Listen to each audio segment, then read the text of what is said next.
ಮಂಚೇನಹಳ್ಳಿ ತಾಲ್ಲೂಕು ಕಚೇರಿಯಲ್ಲಿ ತಹಶೀಲ್ದಾರ್ ಪೂರ್ಣಿಮಾ ಅಧ್ಯಕ್ಷತೆಯಲ್ಲಿ ಶ್ರೀಕೃಷ್ಣ ಜನ್ಮಾಷ್ಟಮಿ ಪೂರ್ವಭಾವಿ ಸಭೆ. ಸೆಪ್ಟೆಂಬರ್ 4ರಂದು ತಾಲ್ಲೂಕು ಆಡಳಿತದಿಂದ ಅದ್ಧೂರಿ ಶ್ರೀಕೃಷ್ಣ ಜಯಂತಿ ಆಚರಣೆ. ಶ್ರೀ ರಾಧಾಕೃಷ್ಣ ಯಾದವ್ ಕ್ಷೇಮಾಭಿವೃದ್ಧಿ ಟ್ರಸ್ಟ್ಗೆ ಸಮುದಾಯ ಭವನ, ದೇವಾಲಯ ಹಾಗೂ ಗೋಶಾಲೆ ನಿರ್ಮಾಣಕ್ಕೆ 1 ಎಕರೆ ಜಮೀನು ಮಂಜೂರು. ಜನ್ಮಾಷ್ಟಮಿಯಂದೇ ಅಧಿಕೃತ ಆದೇಶ ಪತ್ರ ಹಸ್ತಾಂತರ. ಜನ್ಮಾಷ್ಟಮಿ ದಿನದಂದು ಗೊಲ್ಲ ಸಮುದಾಯದ ಗರ್ಭಿಣಿಯರಿಗೆ ಸಾಮೂಹಿಕ ಸೀಮಂತ ಕಾರ್ಯಕ್ರಮ ಆಯೋಜನೆ.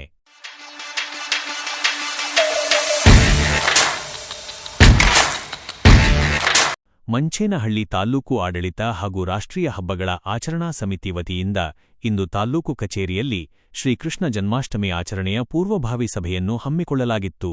ತಹಶೀಲ್ದಾರ್ ಹಾಗೂ ಸಮಿತಿಯ ಅಧ್ಯಕ್ಷರಾದ ಪೂರ್ಣಿಮಾವಿ ಅವರ ಅಧ್ಯಕ್ಷತೆಯಲ್ಲಿ ನಡೆದ ಸಭೆಯಲ್ಲಿ ಮುಂಬರುವ ಸೆಪ್ಟೆಂಬರ್ 4ರಂದು ತಾಲ್ಲೂಕು ಕಚೇರಿ ಆವರಣದಲ್ಲಿ ಶ್ರೀಕೃಷ್ಣ ಜಯಂತಿಯನ್ನು ಅತ್ಯಂತ ವಿಜೃಂಭಣೆಯಿಂದ ಆಚರಿಸಲು ತೀರ್ಮಾನಿಸಲಾಯಿತು.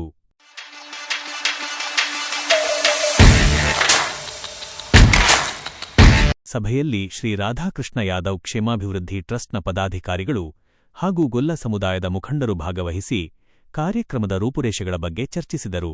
ಇದೇ ವೇಳೆ ಸಮುದಾಯಕ್ಕೆ ಸಿಹಿ ಸುದ್ದಿಯೊಂದನ್ನು ನೀಡಿದ ತಹಶೀಲ್ದಾರ್ ಪೂರ್ಣಿಮಾ ಅವರು ಶ್ರೀಕೃಷ್ಣ ದೇವಾಲಯ, ಗೋಶಾಲೆ ಹಾಗೂ ಸಮುದಾಯ ಭವನ ನಿರ್ಮಾಣಕ್ಕಾಗಿ ಟ್ರಸ್ಟ್ ಸಲ್ಲಿಸಿದ್ದ ಮನವಿಗೆ ಸ್ಪಂದಿಸಿ ಜಿಲ್ಲಾ ಉಸ್ತುವಾರಿ ಸಚಿವರಾದ ಡಾ ಎಂಸಿ ಸುಧಾಕರ್ ಅವರು ಸ್ಥಳ ಪರಿಶೀಲಿಸಿ ಜಮೀನು ನೀಡಲು ಜಿಲ್ಲಾಧಿಕಾರಿಗಳಿಗೆ ಸೂಚನೆ ನೀಡಿದ್ದರು.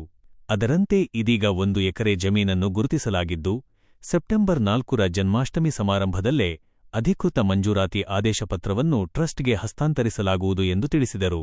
ಇದೇ ಸಂದರ್ಭದಲ್ಲಿ ಶ್ರೀ ರಾಧಾಕೃಷ್ಣ ಯಾದವ್ ಕ್ಷೇಮಾಭಿವೃದ್ಧಿ ಟ್ರಸ್ಟ್ ವತಿಯಿಂದ ಶ್ರೀಕೃಷ್ಣ ಜನ್ಮಾಷ್ಟಮಿಯ ದಿನದಂದು ಯಾದವ ಗೊಲ್ಲ ಸಮುದಾಯದ ಗರ್ಭಿಣಿ ಮಹಿಳೆಯರಿಗೆ ಸಾಂಪ್ರದಾಯಿಕ ಸೀಮಂತ ಕಾರ್ಯಕ್ರಮವನ್ನು ಅಚ್ಚುಕಟ್ಟಾಗಿ ನೆರವೇರಿಸಲು ನಿರ್ಧರಿಸಲಾಯಿತು.